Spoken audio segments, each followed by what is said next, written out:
Poker is a combination of you need to have a good game plan and you need to have a good bag of tricks. You put me in a hand that's really complicated and that I don't know the answer to. It's thrilling for me. If I bet with 7 deuce on the river, I don't want to have a balanced range. Hi guys, welcome back to the Seeking Balance podcast. This week we have Uri Peleg. Uri and I get into a really deep conversation about strategy and exploits in GTO, and I'm really excited about it for you guys. Some quick housekeeping points. I am launching my new newsletter, and I'm launching a new Discord server where I'll be doing monthly webinars. The information for that, for both of those, should be contained below, so please check that out. Also, please like and subscribe to this channel and to our podcast. It really helps support and grow the channel. But without further ado, I bring you Uri Peleg.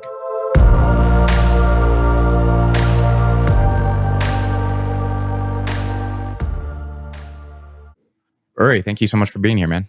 Hey, man, thanks for inviting me. I'm glad we can finally coordinate with all the time zones and everything.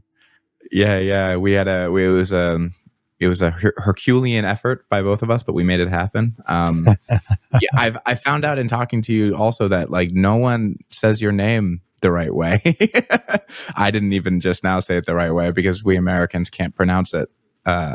Does that? Yeah. I mean, I wouldn't say that because if you ask me what my name is, I'd say Uri, because I don't give people the pronunciation. But yeah, the word in Hebrew is Uri, so that's not really a. I feel like if I was somewhere and people couldn't say my name as much as I would be understanding of the fact that like they can't, because my name is Jared, so I have a hard R, which in English is actually not super common in certain cultures. And so I was in Costa Rica for a time and they just could not say my name for the life of them. They couldn't say it. And I was understanding, but also it's your name. You know what I mean? There's something to hearing your name and the way that it's said. Yeah. So because I spent 4 years in London when I was young, so everyone said it Uri, like no. So I just got used to it. Yeah, that makes sense. But yeah, I'm really excited to talk to you. You have the only time I mentioned this, we tried to record earlier this week, but we weren't able to make it happen. But the only time we've crossed paths was in the GTO Wizard bootcamp where you were doing a section on. Man, I'm trying to remember. I remember the actual things you talked about. I don't know what the category was. Was like bet sizing, basically. Yeah. I was doing something on performance, but I watched yours and I loved it so much. I'd heard your name a bunch, but I'd never really seen anything you had done. So I'm really excited to talk about what makes you tick. Yeah. That was an interesting one. I think it's a really important one as well. Yeah. Were you going to say something? Go ahead. No. I mean, so the subject of the seminar, I don't remember the title. But what I went into was, does the size that you see bet actually matter? And this is something where when you sit down to study poker seriously, the first thing after pre-flop is your c-bet size. And there are plenty of different c-bet sizes. And so a lot of people start studying all the different c-bet sizes. And they make charts of which boards do I c-bet which size. And that's a very different approach than the one that I had to study in. And so the seminar was me basically trying to show people what happens when you switch the c-bet size in the solver to your like big picture EV, because there is a preferred size, but the EV barely changes when you shift it. And it's very disturbing if you don't understand what's going on. So we kind of broke down, I guess you were there, so you know that. We kind of broke down how come if I give the solver 5 sizes, every hand is going to use all 5 for a lot of the time, and the EV is going to be the same, and what do all these things mean? Yeah, and one of the fascinating things I remember you showing was you highlighting specific hand EVs, so going to different sizes and seeing how, even though the overall strategy might not change. If we pulled up two solutions side by side, one using only one size, one using only the other, the overall strategy EV not very different, but particular hands have quite different EVs.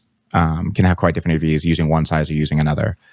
Yeah. And the idea behind this is if you give the solver both sizes, every hand will have the same EV, because the solver works in this way where if you put kings only in the big size, it'll react in a way until you're just at an equilibrium to put it in the other size. So it looks like they have the same EV, but in reality, one size is far preferred from kings, and you have to work really, really hard at the counter strategy to make it close. And so when you have only a one size sim, you actually just see the EV difference, because then the work to make it close isn't being done. And what you can kind of see from this, once you say, okay, wow, so every hand does actually have a preferred size for that hand, well, that's how we play against recreationals. So against recreationals, we don't worry about giving away information, because we think that they won't be able to pick up on it and won't be able to take advantage of it. And then we can just bet the perfect size for every hand. We can look at our hand and say, what does this hand want to do? Not in the context of my range, but just what does my hand want to do against my opponent's range? And that's it. All these concepts kind of connect. I feel like they get lost once you, like the new generation that's born into the solver world, these things can easily not be known to them. Yeah, so there's a few different, I think, strings to pull on here that are interesting. One of them, I guess the first, as you said, is how we play against recreationals. Is there not a good argument to be made to even playing this way against better players who you don't play against extremely often? Like if I'm not playing in the high 6 ACR pool, I'm playing the same regs every single day. But I'm playing against people who are very good, but they themselves are just going to have the way they like to respond. That is more, like they're just going to see the size and respond to it. They're not doing a ton of. I mean, honestly, there's a ton of great players who are doing this anyway. Even if they do play against you a bunch, they're not doing a ton of work to like really think about what this strat. Like if you're just doing this with one size, or if you're doing it with a lot, with one hand or a lot, I feel like there's a lot of room to still be doing this against better players until you get given reason not to do it against better players. Like if I'm doing this and I start saying like, okay, you're actually responding to me in a way that I need to concern myself with, then maybe shift it up. Yeah, I would say that's true. That's very, very true. It's a mindset I try to push students into of you can do so many things, and don't be worried about he's going to know and he's going to counter exploit and all these things. That being said, as you move up in stakes, if you start doing this against me, as an example, I can smell your hand out of thin air. Like once you start fucking with sizes, I have so much experience doing this that it's a very dangerous game to play when you're against someone who's very proficient. But when you're at NL 100, 200, 500, 1K, a lot of the guys there, like you said, they're still grappling with getting the basics of the game right. They're not in this fluency mode where they see a size and they're like, oh, this size is going to be unbalanced and I'm going to react with my range in this way, right? They're more, how should my range even react to the size? So there are like levels of proficiency. And yeah, when I say, I guess I said recreational, what I should have said was players up to a certain skill level, and definitely a lot of professionals fall under the umbrella where you can actually make more money by sizing for your hand, and you don't need to worry about your range because they won't be able to pick up on what you're doing easily enough. There are a few very, very successful players who actually play like this at nosebleeds, where this is the philosophy behind what they do. And they basically bank on them being smarter than you are. Yeah, and I think there's something to be said about that in the sense that there's a real if this is your strength, if you're, I don't know if I would even say smarter, but let's say you're just like the more adaptable player, right? Like that's your strength. Like I'm just more adaptable. Mm-hmm. Because I believe some people have their strength in, like, let's say planning. Like I can strategize. I can have a really strong plan going into this hand. And then some players might really excel in just adaptation. Like I can just adapt really well, really quickly. Mm-hmm. If your strength is adaptability, to really lean into that and be like, I'm gonna try to take you into my territory of like, I'm doing something new here today, and you have to figure out what that is. Dude, you're reading out the heads up history of Stefan. I feel like the way you're talking. Do you know I Stefan? haven't actually seen that at all, but no. Yeah. Are you familiar with the player, Stefan? Yeah, I'm familiar with the player, but I haven't seen any of his heads up hands. So Stefan, when he was playing heads up in 6-max, he would be way outside the box. So he'd have 3 different opening sizes. He'd have he'd just take you into his own world, right? Different 3-bet sizes, different 4-bet sizes. And it's like, are you proficient enough to play against this entire toolbox, or are we going to go into a leveling war where he's way more experienced than you are? And that worked extremely well for him until he encountered players who were proficient enough to be like, oh, I know how to play against actually all your tricks, and then they're just tricks. And I had this when I was learning poker. I think my first breakthrough as a player came when I realized I could just fuck with people. Yeah. I could be like, I could tell a story that would make all of your range bluff catchers, and then you just never call me with anything. I wouldn't do it every hand, but there would be boards. So the concept of a capped range, I think people only recognized around 2013 as a mainstream concept. So 2012, if someone had a capped range and you put your stack in, he just fold. There wasn't this concept of, I need to call this much of my range, even if it's only bluff catchers. People didn't, that wasn't mainstream knowledge. And so you just get a board, put your stack in, and everyone would fold everything. It got so extreme. There was I remember a hand where someone opened out under the gun, I flatted the button. And back then, people weren't opening 5-6 suited, 4-5 suited ever. And it came some 5-5-8 board. And I was just in a frame of mind like, I'm going to call your first 2 bets and shove over the third one, and you're never calling me with anything. So once I realized I could fuck with people, my win rate got really high really fast. I started moving up stakes, and everyone was overfolding to 3 bets, and everyone was overfolding to C bets. And then I found a guy who wasn't overfolding to 3 bets, and I was like, fuck, what do I do now? I have no clue how to play without my bag of tricks. All I have is a huge bag full of tricks. If the tricks don't work, there's no game plan. And so poker, in a way, and I think this is still true, poker is a combination of, you need to have a good game plan and you need to have a good bag of tricks. If you have just the good, sorry, go ahead. Oh, I was gonna say no. I love that. I didn't mean to interrupt you, but I think one of the things that gets highlighted in your story too that I think is great, which I really love, that like a good game plan and a good bag of tricks, but also the way you get these, I think, really matters. And I think one thing people don't take enough value of is exploring and experimenting, and then running into the need for a certain thing. Whereas I feel like a lot of people are just trying to do the thing, like, okay, get the game, like, even you talk about like finding the best size, right? Like they're just trying to like, okay, what's the best size? Figure it out, figure out the game plan. But there's something really to be said of like, you're just pushing the territory, finding out what works, and then responding to the need for the thing. And I think once you do that, you end up with this really integrated bag of tricks and game plan, because like you were just trying things out. It was working. When it stopped working, you needed a game plan.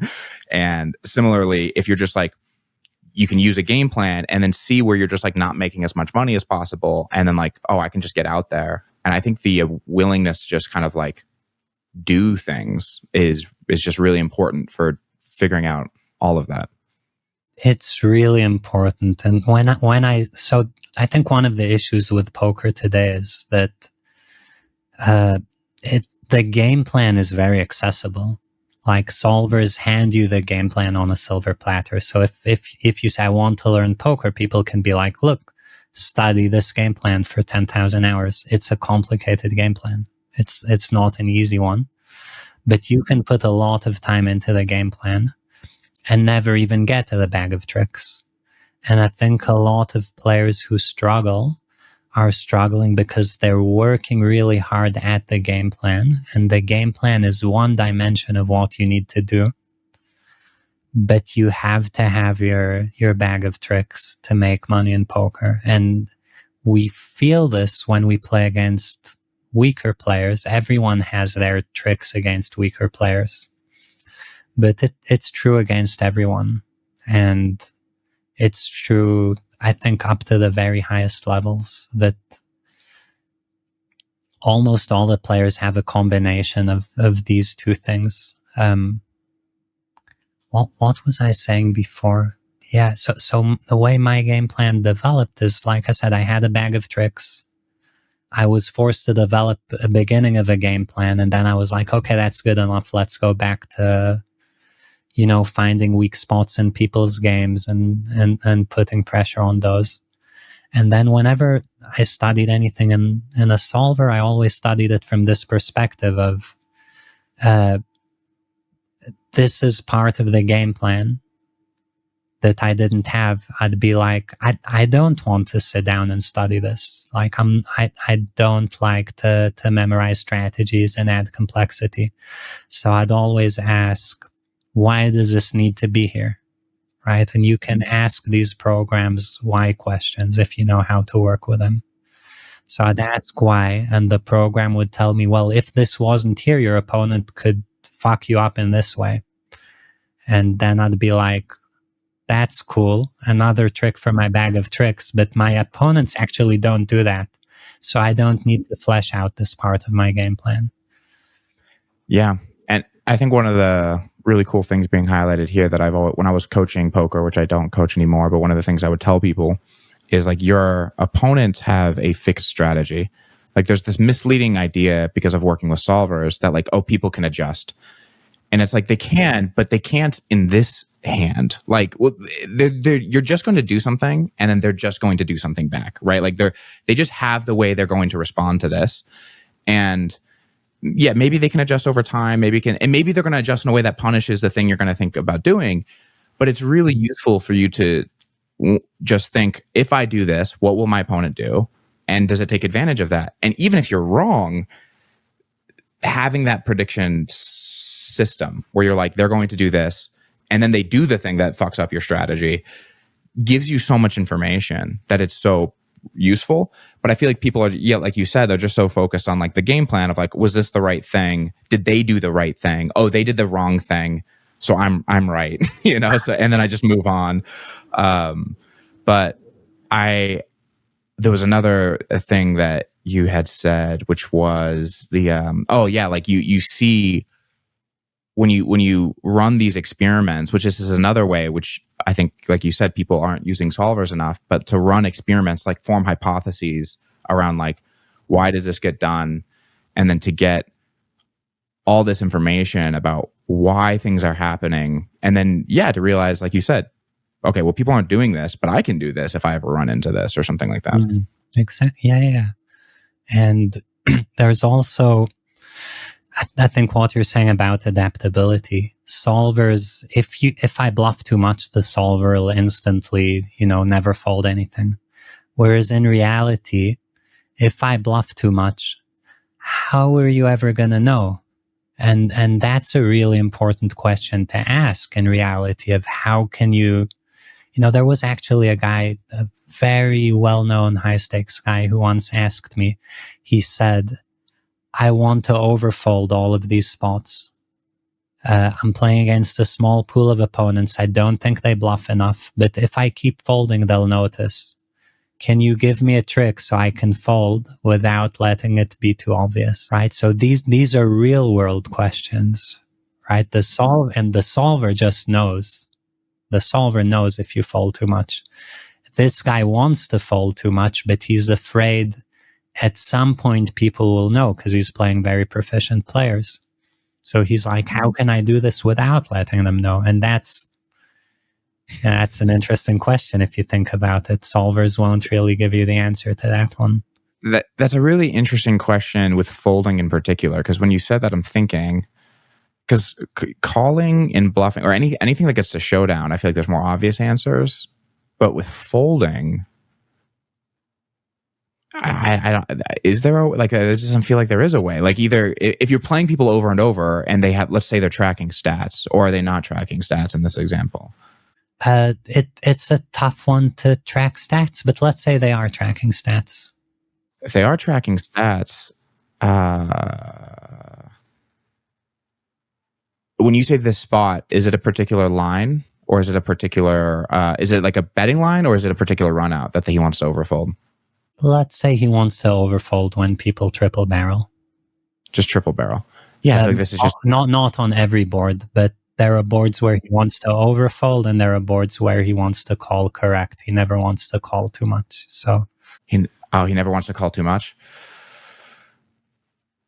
Yeah, I mean, I feel like people are just going to find out, right? Like, there's just no way to keep this hidden. I would feel like you're just if you're folding too much in some lines and you're folding the correct amount in other lines, your average stat is going to be folding too much.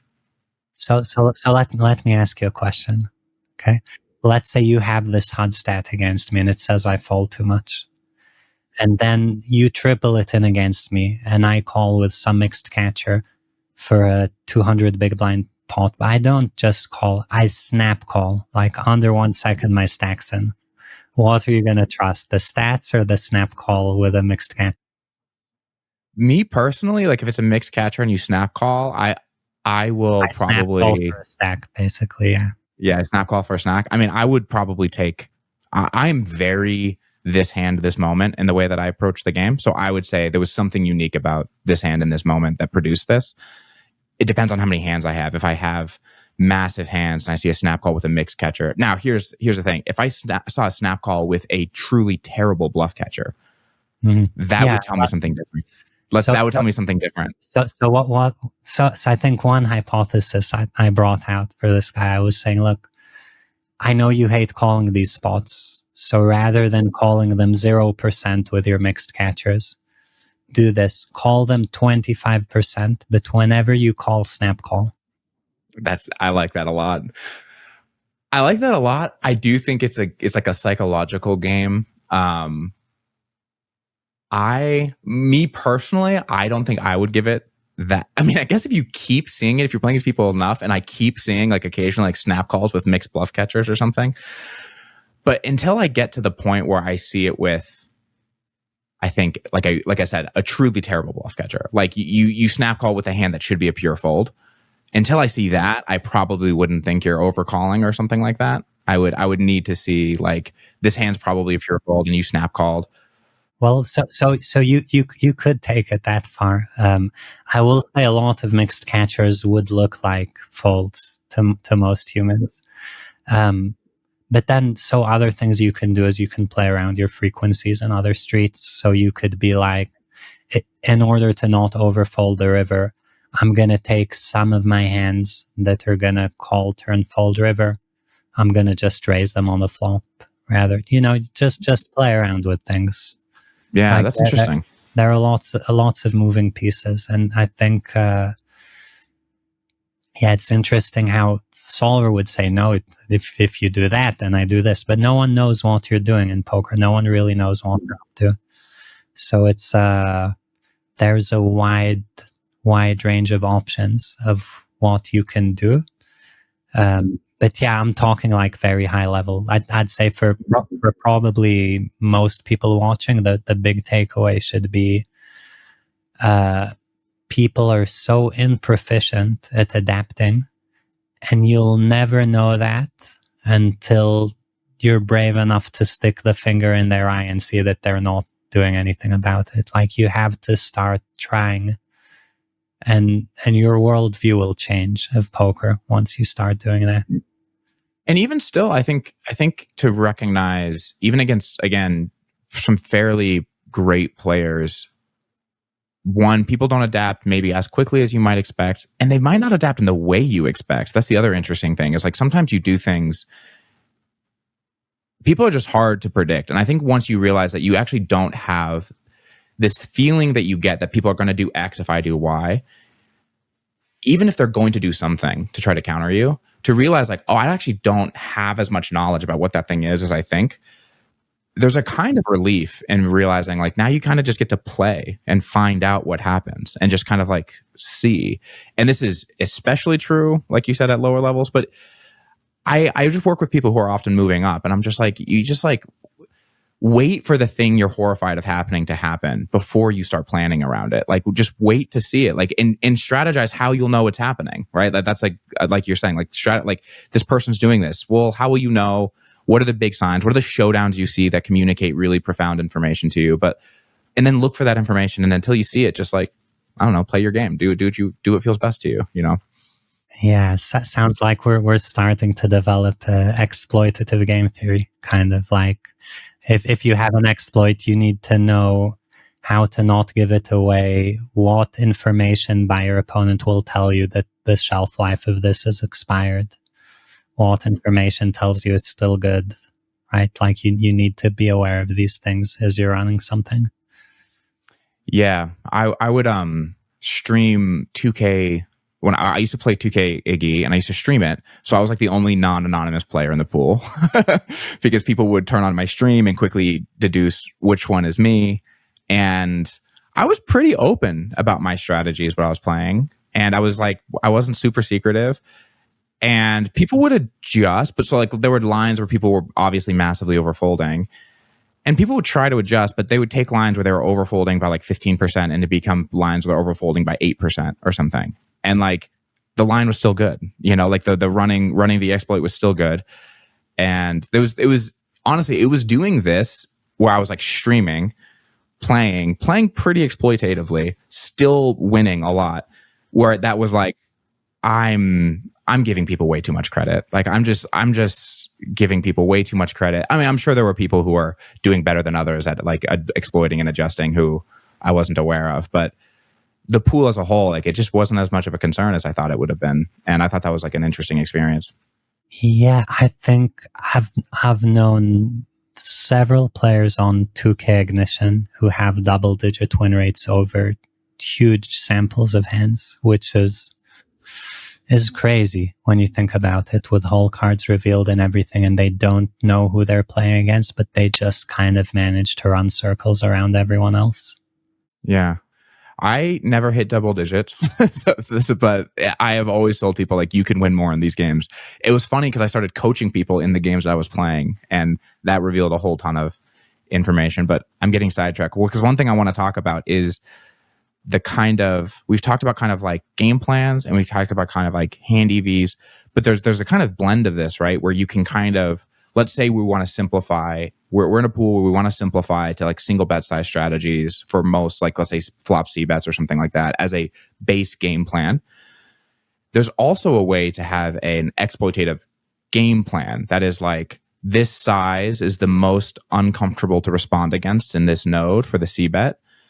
Against the regs, or like I know that there's very unintuitive ways to respond to this size that most people probably won't capture, even if they're very good.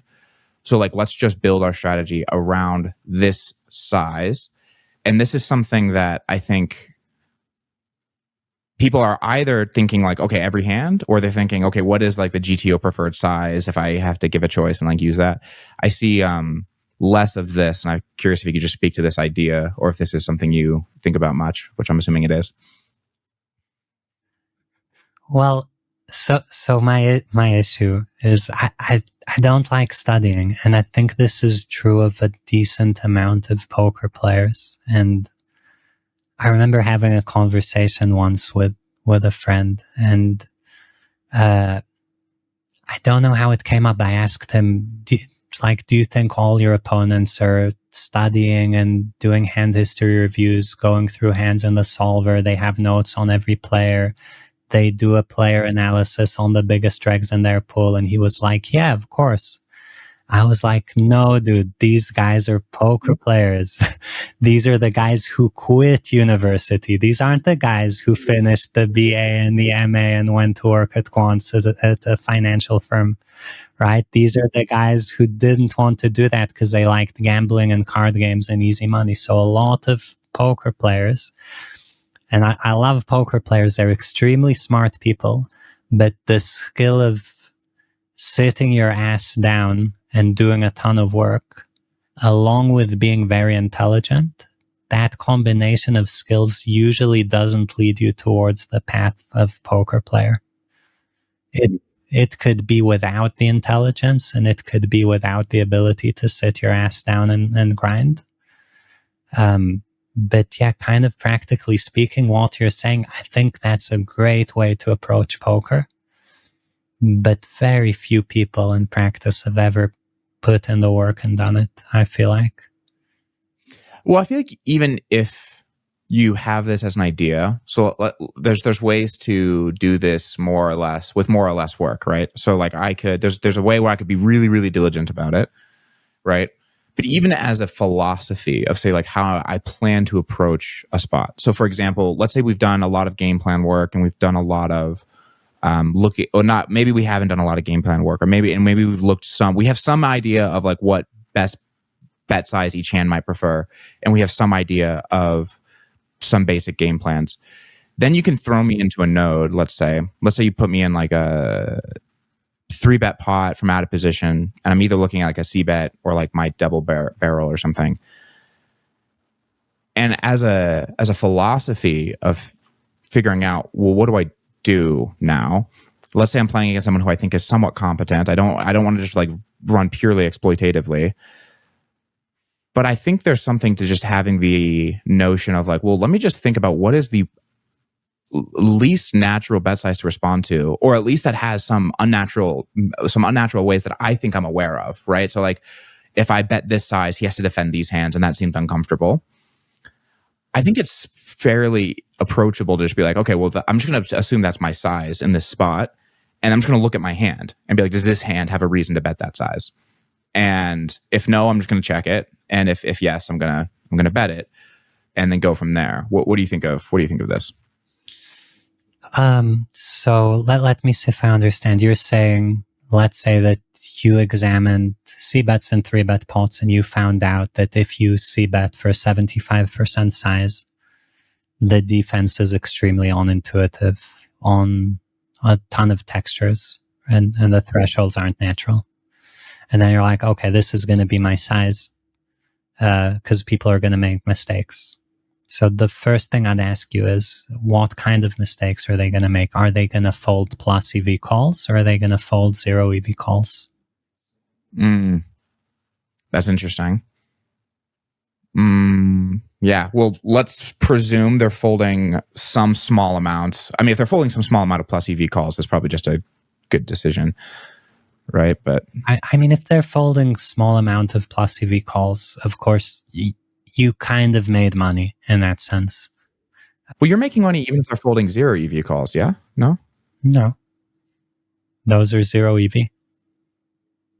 Well, the zero EV could come from down the tree, but like if they're folding too much in a spot, if you just win the pot too often as a matter of frequency, you're winning money, right? Like if I bet no, all right, you educate me. Like, because I'm thinking like, if I understand they're zero EV, but they could be zero EV due to how they respond in the future, right? So like they could be planning to make their EV by bluffing on future streets. That's what could be pushing, like this call, you know what I mean? That's what could be pushing them into zero EV. Yeah, but either way, that the overall EV is zero. So the idea would be in poker that there are two types of mistakes you can make. Let's categorize them as frequency mistakes. I used to call the other one fundamental mistakes, but you could call them EV mistakes. So if I fold all of my mixed catchers, that's only a mistake if you overbluff. Sure. If you bluff correctly, you don't generate extra money by virtue of me not calling enough. Yeah, but you're thinking of it in terms of your overall strategy. Your bluffs make extra money, right? Yeah, and your value hands make less money. Make less. Yeah, but like I guess when you're put in a spot with a particular hand, right? So like one of my gripes that I think confuses people against poker is like we're so prone to going so quickly to like the big picture EV, like the overall things, and like less looking at just like, yeah, but this hand, this spot, this moment, does this make money, right? And in any particular spot, you just have this hand in this spot. So let's take that hand. So I'm in a spot where someone folds 0 EV calls. Yeah, we might not be making money with our value. Like our overall strategy might not gain, but that's also assuming we're not doing any kind of adjusting around this fact. I guess let me try to clear it up so we're on the same page. If you think people are going to overfold to a size and you're willing to overbluff that size, that combination will make you money if you're correct, and it'll lose you money if you're incorrect. But you have to be willing to see bet with an unbalanced range in order to pick up the free money that you're generating. And you could do that in your view. You could go one hand at a time and let's say, oh, bluff, let's always bet this because he's overfolding. But in the end, the generation of money is based on your assumption that people are overfolding, which is great. I think that's fine. It's just, this is back to the bag of tricks, right? Where you say, if I do this, he's going to overfold. I'm going to overbluff this. What if he doesn't overfold? What do I do now?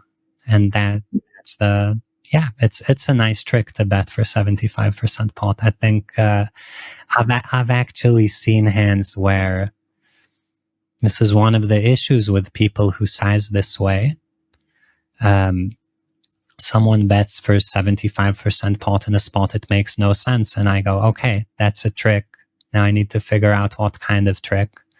I look at the board, I'm like, is this a board that's easy to call too much or easy to fold too much? It's easy to fold too much. Okay, it's a bluffing trick. And then, you can figure that stuff out. So you're playing with fire in some sense by doing that.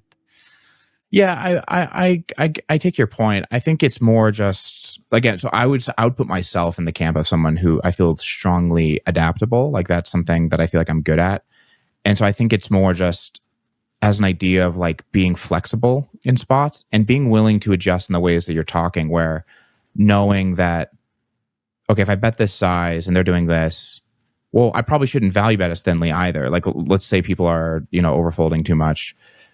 But then there's also something to be said of like, okay, if this is a hard spot to defend against, I'm just going to go like, if I don't expect someone to reaggress enough, for example, like I just don't expect someone to reaggress against me. Okay, I'm just going to bluff a ton and I'm going to go incredibly thin for value. And I'm just going to put a lot of money in with too many hands. And unless you're willing to just like turn up the fire in response, you're probably just not going to lose, like, and yeah. So this is one of the baseline tricks in poker, I would say, of what period of time did you play, by the way? Which years?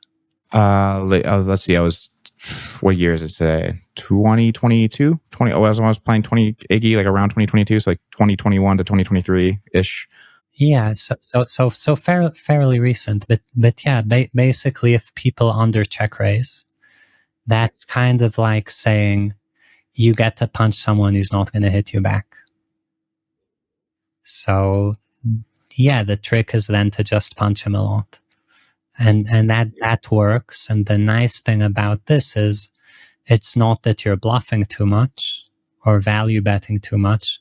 You're just punching too much, and they don't know how to hit back. So there's no, it's just not going to happen. And if they do hit back, you see them hitting back immediately. So yeah, see betting too much into ranges that don't raise is a very nice trick for sure.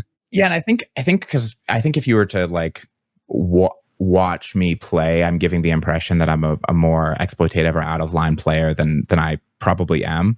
But I guess I think I'm speaking to an audience of people who I believe aren't like haven't actually gone through these iterations themselves, if that makes sense. So they actually haven't gone through the iterations of like, and like explored the different ways of strategizing and the different ways of thinking about things. And the because like, I'll talk about like the bet sizing thing, and you're like, well, yeah, people, you can respond by looking at that and being like, well, is this an easy spot to call or fold? Well, this is probably a bluffing trick.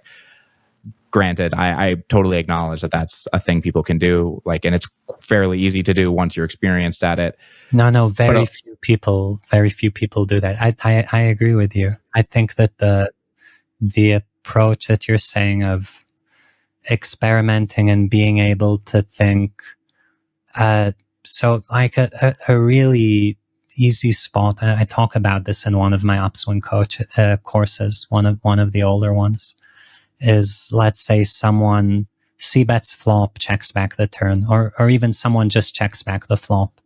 You can think of the check back range as there's a center of the check back range, like the main meat of what it looks like.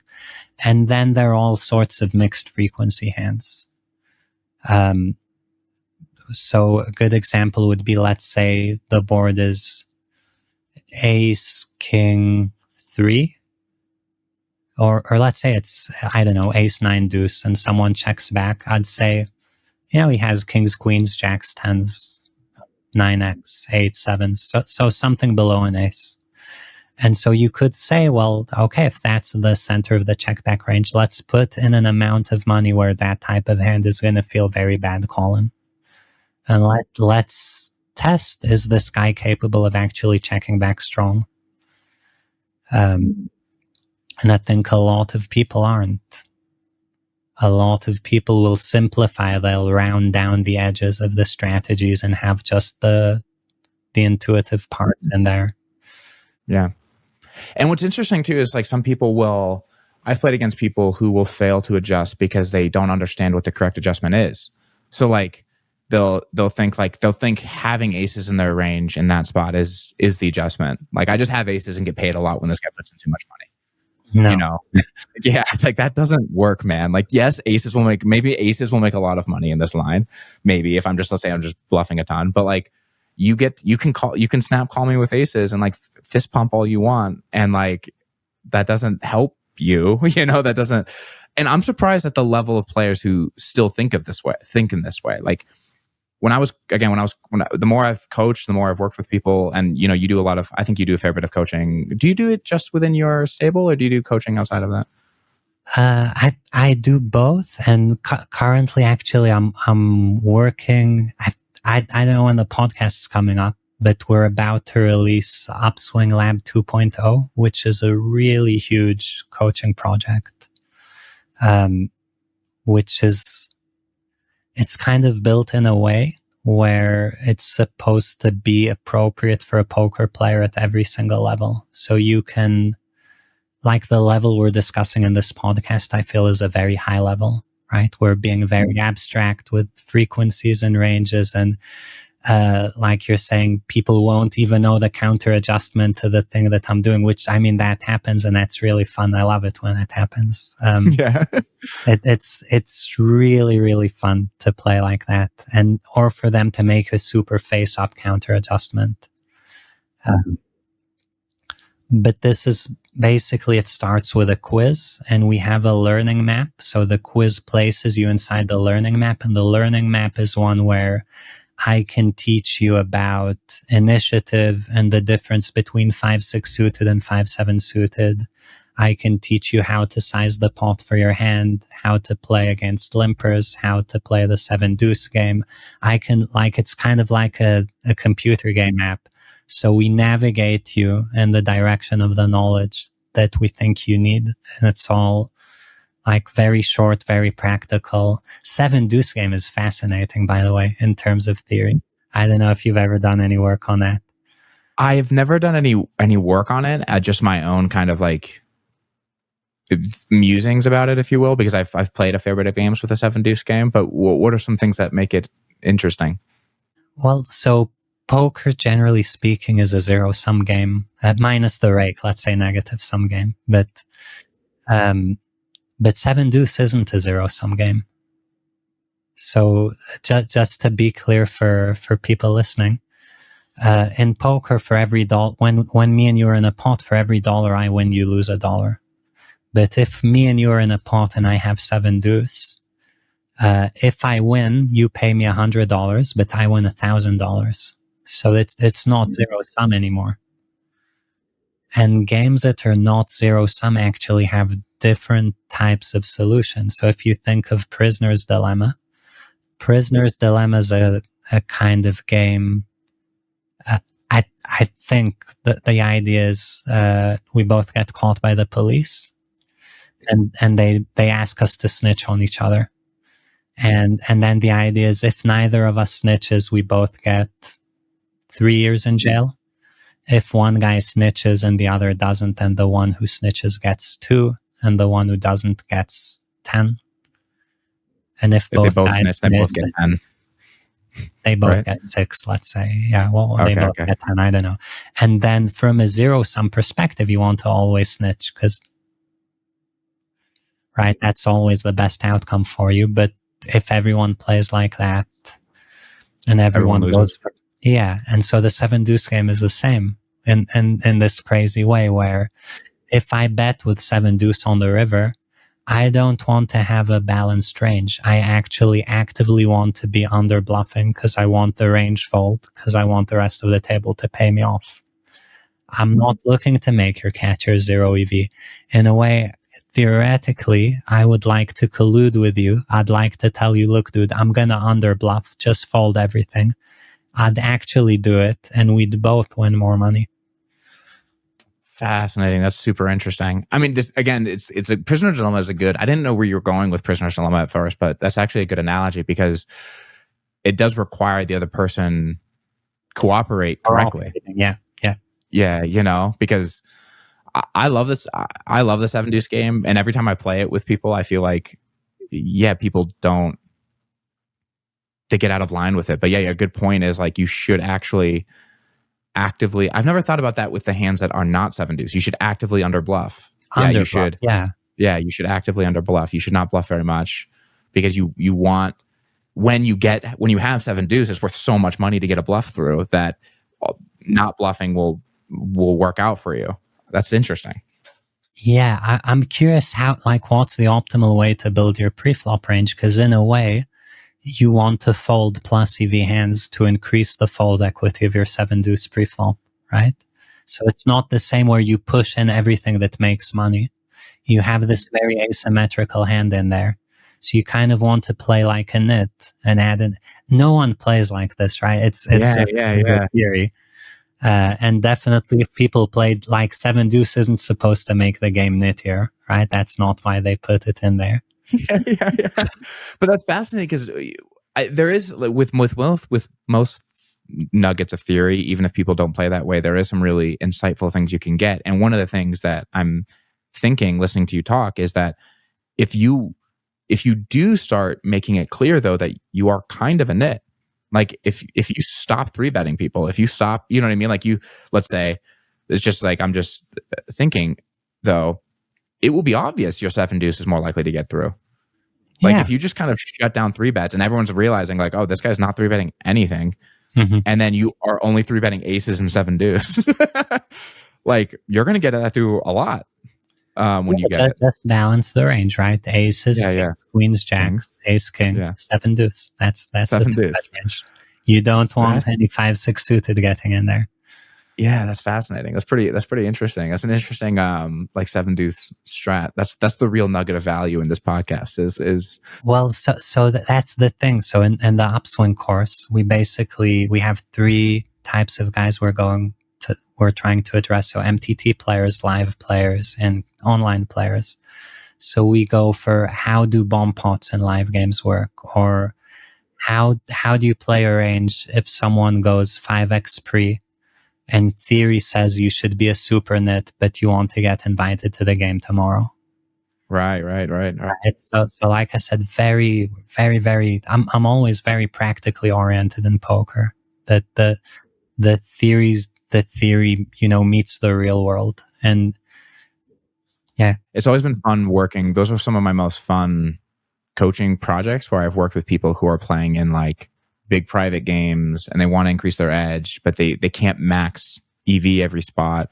It's always fun, like thought experiments to be like, okay, where can we get out of line where it doesn't cost us as much, but like where can we look like a whale but not be as whaley? Those are like, for me, those are some of the most fun coaching projects of like, you really have to get abstract and be thinking about. And then you also have to get the client to cooperate, which is always fun too. Yeah, but so you break out of the box of thinking of, oh, this is the chart of the hands that are supposed to do this. And you say, oh no, well, actually, if we zoom out, we look at the metrics, this hand is plus 0.01. That hand is minus 0.03. The pot is 150 big blinds. Yeah. They're actually the same. And so once you break out of the metrics and you're like, what can I actually do? And is a 1 big blind losing call in a 200 big blind pot a mistake? I don't know, man. I wouldn't even mark it as a hand to review for a student. Like who cares? That's not, no one's at that level of accuracy. So when you go to and practice and we're like, okay, so how much does straddling cost you? How wide can you open UTG? Can you have a cold calling range in these spots where theory says no, but why does it say no? How big of an issue is it? And there's a ton of fun stuff you can go. Yeah. I mean, this is where there's like this is where I get to do a lot of like the performance and mental game work with people, is because like where there is a massive misalignment in what you feel like matters and what matters in terms of dollars, you're kind of always going to listen to what you feel like matters.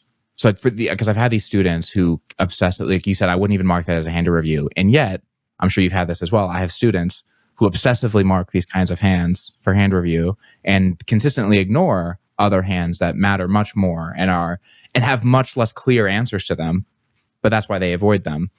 Whereas they can look at these hands that they've marked where they were in big pots or something like that, and that feels really important to them. And they can't help but fixate on these. And it's always an interesting, again, like real world problem of like, what does this hand symbolically represent to you that makes this hand feel so important to you? Because from my perspective, it doesn't matter at all. And I do think one of the things that coaches, especially experienced coaches, can actually make the mistake of is believing that like what matters is an objective fact.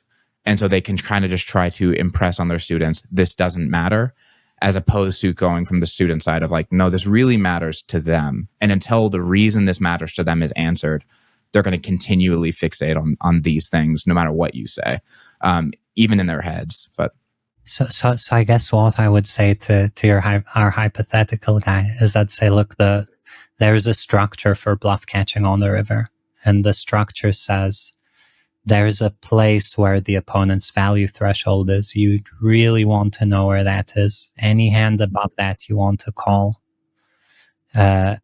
A bunch of the hands you're going to get to the river where they're going to be bluff catchers. These are theoretically zero-ish EV plus minus a blocker, which is, like I said, not necessarily the important place to put your focus. And then you get to the river with these hands like the -1 BB call, and you ask yourself, can I make some kind of read? If yes, great. If no, it doesn't really matter what you do. There's no good answer. There's no answer that wins you. In practice, you'll win 200 big blinds or lose 100, but that's just gambling.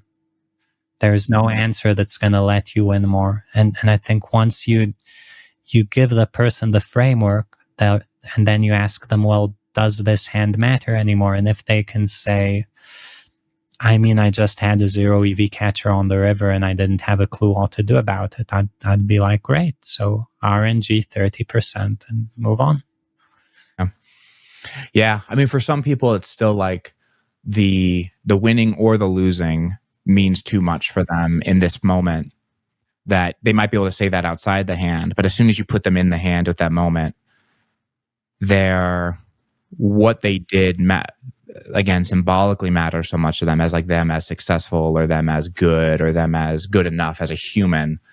that they can't help but feel like this moment, whether or not I call or fold, is like the most important moment of every poker hand I've ever played, is this hand, because And my well-being. how do you address that? I think it starts with having to let fully into like conscious awareness what it is that you're actually looking for, which is meaning and love and acceptance. Like many poker players, this is what they're looking for. Many of them, like you said, many of them are the type of people to drop out of university or like not go to university, and many of them are struggling and looking for the thing that will show the world how capable and great that they are, even though they've maybe not been able to find that success and greatness in more typical means. And so for many poker players, they get into this moment, and to call and win or to make the right decision is the moment where they get to be great. And until they learn to like kind of honestly love themselves as a human and like really value themselves as people, they won't even be able to get into a strategic mindset in that moment. Like as long as what's on the line for you are these really deep, important things that don't feel validated, that will always take precedence to your nervous system and to your mind over playing a strategic game that where there's like a good decision. Like it always will. It'll always like overwhelm your nervous system, because that's a fundamental need of like a human system, is to be like supported and loved and valued. And so it's really this like, it's really the inner work of learning to like love and appreciate yourself, and to feel like it, to learn to have love that does not rely on doing something well or not for yourself. Like you can actually make the mistake. Like this can be a punt, and it doesn't feel like who you are, your self-worth is on the line when you punt. It's just a mistake in poker. That's all that it is. But until it can become that, most people, they will think strategic sounding thoughts. Their thoughts will sound strategic, but they're all being motivated from this place of proving that they're good enough. And yeah. So is that what happens when people freeze up in math tests and stuff? Right? Same idea. Yeah, same idea, right? Especially anything, Western culture is very performative, like in terms of, you know what's fascinating? One of the things I think like Jewish culture gets so well is these two things. Is these, I've been to Israel and I know a lot, but like is these two balances where it's like this idea of like objective performance, but like with really deep cultural roots and values of human beings and things like that. And I think I find that fascinating. But one thing that Western culture in general does not get right is like really focus on performance without really deep and rich communities, and like it's at least in America. And so people go into schools and universities and things, and like everything feels contingent upon them doing well, performing well, like their acceptance, their love, their goodness, like everything is, if I can just do well, where it can't, there's no play involved anymore. There's no, it's not a game, which it should be. To really thrive, and like you and I clearly like love talking about and are excited like talking about these different strategies. And when you put me in a hand that's really complicated and that I don't know the answer to, it's thrilling for me. Like I think it's fun. It's fun to be like, man, what the fuck should I do here? For a lot of people, it's horrifying. It's mortifying to not know what to do, because it means if I don't know what to do, how will I ever be accepted and loved and cared for by like anyone? And I would say it's the same thing for math tests. But one thing that often happens to poker players during downswings is during a downswing, they now need to prove to themselves that they can make money playing poker, right? Whereas, so even if you've been winning for a while, but for the last 3 months it hasn't been going well, suddenly doubt starts creeping into your mind, and suddenly the hand is about proving something to yourself. And when that happens, it becomes really, really hard. And I often see this downward spiral in players. And they study more, they work harder, they play more hours. They're like, I'm just going to do more of everything and it's going to work. But that's not how it works. Yeah, and it's this emphasis on doing that is the problem, because like you said, they want to prove to themselves that, and we'll wrap up quickly. I know you have dinner to catch or something, but I know, but it's the doing that matters, because we have this, again, culture that focuses on what you are is what you do. So like when players are winning, they are a winning player. They think they are. That's like a stable fact about them, but it's connected to their winning, that they're good. And so once they start to lose, they start losing this sense of identity of like, what? Wait, am I a winning player? Am I someone who can win? And what really is needed when doubt creeps in is connecting with being, not connecting with doing. Like, what is it like to be you? There are qualities in you that were always with you, like adaptability, interest, care, like these things that are in you that you have to connect with. And when you connect with what's in you and not what you're doing, that rides through you no matter what's happening outside of you. It doesn't matter. I know what I am, right? I can feel that. But how do you do that? So let's say, teach me in 2 minutes. How do I don't know if you can do it in 2 minutes, but what's the blueprint for GTO learning how to connect to myself? Yeah, I mean, it's more of a skill of attention. So I would ask you to, like, in a moment where, what does it feel like to be creative in your body? Not like in your mind, but like in your experience, where is that feeling rest? What does it feel like? Even let's say something's happening in the midst of a downswing and there's all this doubt, right? There's all this doubt happening. What does the experience of doubt feel like? Like, what does that feel like? What is that quality? And the closer you get to really feeling the doubt, this is going to sound abstract, but in my experience, what you feel is like, oh, there's this like really wise part of me that wants to understand what's happening. There's this investigative quality. That's a strength. That is a quality in you that made you a good poker player. Even this doubt is proof of your ability to win. And the more you just stop acting and the more you start just like taking a moment and feeling, what does that feel like? Like, really take a breath and feel it. What is it? What is it that's like being expressed in you right now? It actually, even the doubt, even the worry, fear, all of these things are really wise parts of what you are. And they're the things that make you capable of winning. So would it be fair to say that when we get scared, the doubt of, wait, am I actually a winning poker player comes up, and it's like you said, it's a wise part of ourselves. But because of this direct collision course with our sense of identity, we're terrified of it. And so we're like, no, man, I'm not talking to this part of myself. This is way too scary. And now you've basically dropped 10 IQ points. Yeah, I think that's a really good way of putting it. Basically, this thing comes up. Well, it often happens because in very individualized cultures, we always drive it back to me and who am I and what am I? And really, the truth is you're a constant state of change. You're a process. You're not a thing. And so, but when this doubt comes up and it's like this really wise thing, it's a really wise thing that's being directed at the wrong thing, which is me, clarifying me. I want certainty about what I am, right? And so there's two feelings that are really important, which is lack of clarity and the experience of doubt. If we become comfortable with both of those, many people attack themselves to gain clarity and reduce doubt. If I know I'm the problem, right? If I'm not doing something well and I just need to do better, I have clarity and it can fix my doubt. If I'm willing to feel unclear about what's happening and I'm willing to feel doubt, I don't need to attack me at all. I don't need an answer. I can just feel this way and continue on. And so a lot of it is training in your ability to be present and have attention, and like how to direct your attention with skill, and not just my attention goes wherever it goes based on my habitual training of just how life has taught me for my attention to go somewhere.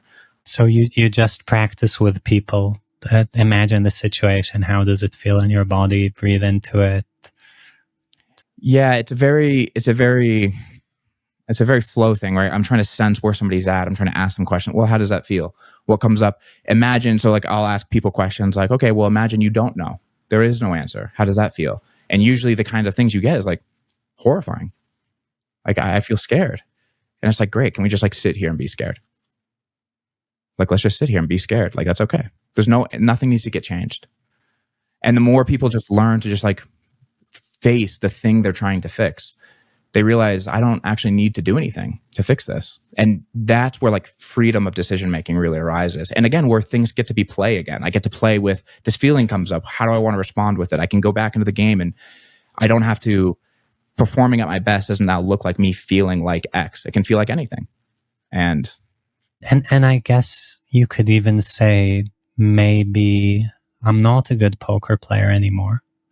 And then I get to have another big adventure. Sure. I mean, I think the question of, and I get into this a lot with people, is like, what does that even mean? What does it mean to be a good poker player? Right? Like, what are you even defining when you say that? Because everything takes place over a time scale, right? So it's like you tell me, like, you point me at 2 5 cent online right now. Like, are you winning? Are you a winning player in 2 5 cent or something? It's like, I don't know. How long does it take me to figure out the pool to be max winning? You know, does it take me 3 hands, 10 hands? Am I running good or bad? Like, what is the evidence of winning in that game? And over what time scale? And like, we think we have answers to these questions. But the more I drill down on them with people, they don't even know what they're saying when they say I'm a good poker player. And like, that's even more of the discomfort. But what you do know in any moment is what you feel. And can you connect with the power of what's going on in your experience, which is like doubt, fear, all of these things have, like, again, really wise qualities to them. Can you connect with them, and can you wield them to do the things that you want?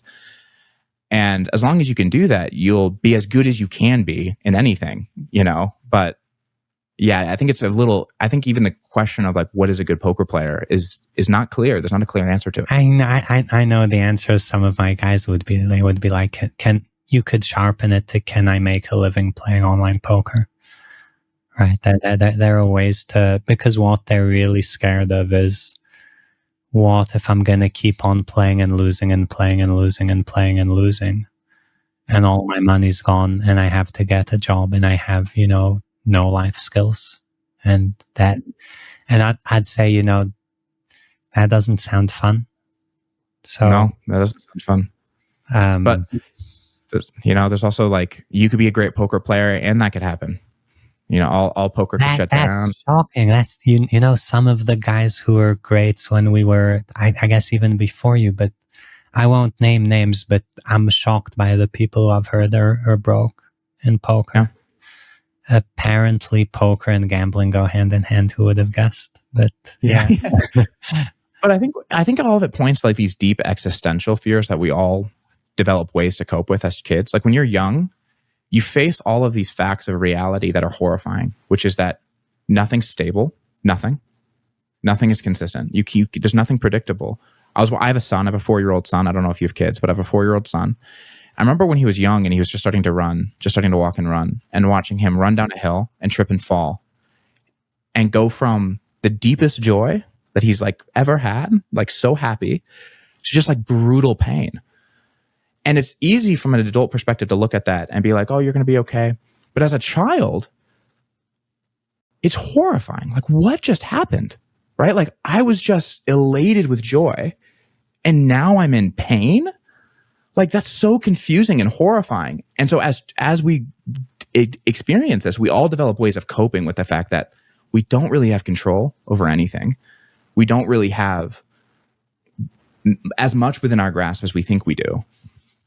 And so a big part of the work that I do with people is learning to like guide them to open up to that fact. Because all of these things that we do is actually just methods of trying to control things we can't control. And so like people have that fear, and then they're like, oh, well, if I just do this and I just do this and I just do this, I just do this, then everything will be okay. But until you're willing to just feel the fact that you can do everything in your power to make everything okay, and it can all go to shit. Like, until you're willing to really feel that way, you're always going to be handicapped by what it is you actually can do. Yeah. I'm just thinking of, one of my, like a second degree cousin in his 50s, married with kids, just died a few months ago out of the blue. Like, just fell down and died. And it's crazy. And I'm reading a book, or I'm just starting to read a book about the author of the book. Had a daughter, and she was married. They had one daughter. Her daughter got sick, and had an operation. And meanwhile, from the stress, her husband got sick. Then he was in a coma. She got better. Meanwhile, he died. And then she had a relapse and died. And all of this within a period of, say, 6 to 9 months. And then this woman, suddenly, I don't know, but suddenly your whole life is gone, right? And there's no control, whether it's a car accident or, yeah. I mean, we're all going the same direction in the end. Yeah. Yeah. And that's what so much of these, no, I mean, like, that's why, like, I love the work that I do with people, because it's really about these really human elements. People are always shocked when I turn, like, I'm a mental game coach with you in poker, and suddenly I'm talking about death with you. But so many of these things come down to these really existential experiences, which is like, yeah, we're all going to die. And that's horrifying. And we don't know when. And we don't know how long we have. And, like, we're faced with making meaning in the face of this. And it's really challenging and difficult and scary. And, like, what am I doing? Like, what is it for? You know, like, I have kids, and it feels so real to me that, like, I genuinely don't know how long I have with my kids. I have no idea. I don't know what life is going to demand of me that I mourn the death of a child at some point. I don't know that. And that's, yeah, I don't know. I actually do think the ways that we grapple with that, which we don't know, we don't have control of, the more that we can experience reality for what it is, the more in touch with the world that we are in, the more ability we have to respond to the world the way that it is, you know? And so this comes up in poker because, you know, people will minimize things like a poker hand. You know, I talk with students and, like, well, I guess it's just a poker hand. I'm like, that's not what I'm trying to say to you. I'm trying to say, no, you grieve. You went through an experience. Like, someone loses a poker tournament when they were running really good. It's the same experience of my child running down that hill and falling. It's like, you were on top of the world, and then you're grieving, and your nervous system is grappling with this immediate change. Let yourself grieve. Like, let yourself feel that. Like, that was hard. You went through deep joy, and now you're experiencing deep sadness. Like, that's hard, man. And, like, just let yourself feel that. It's okay. And I just think it's, like, it's so beautiful to be able to watch people be able to open up to that. And as poker players, learn to treat themselves more as human beings who are just going through this really confusing, difficult thing that is, like, life. But anyway. Yeah. No, it's bringing back memories as well. But I do have to go, unfortunately. Yeah, no worries, man. Real quick, plug anything you want to plug. Let people know where they can find you, and we'll wrap it up. Yeah. So I have my YouTube Gorilla Poker. You can find me on Twitter. We're about to open an Instagram channel. But yeah, the big project I've been working on, I mentioned, is Upswing Lab 2.0, which is very comprehensive program. We have a great team of coaches. It's very well structured, and there are a lot of very innovative things that we did there. There's crazy fun stuff. Like, imagine we took live plays of some of the all-time greats who recorded training live plays years ago, and they're obsolete. But then we re-recorded, for example, with me watching them, and then kind of saying, what can you learn? What can you take away from the thought process? Where is this guy doing something wrong? Where is he doing something exploitative? So we're kind of watching these together to get the nuggets out of them. And there's, wow. Yeah, there's a bunch of really cool stuff. So I highly recommend people check that out. If it's out, it should be out, but we'll see. Well, thanks, man. I really appreciated this conversation. I had a great time. Hopefully we'll have you back and get more into more things, but I know you got to run, so I'll wrap it up now. Perfect, man. Thanks for having me.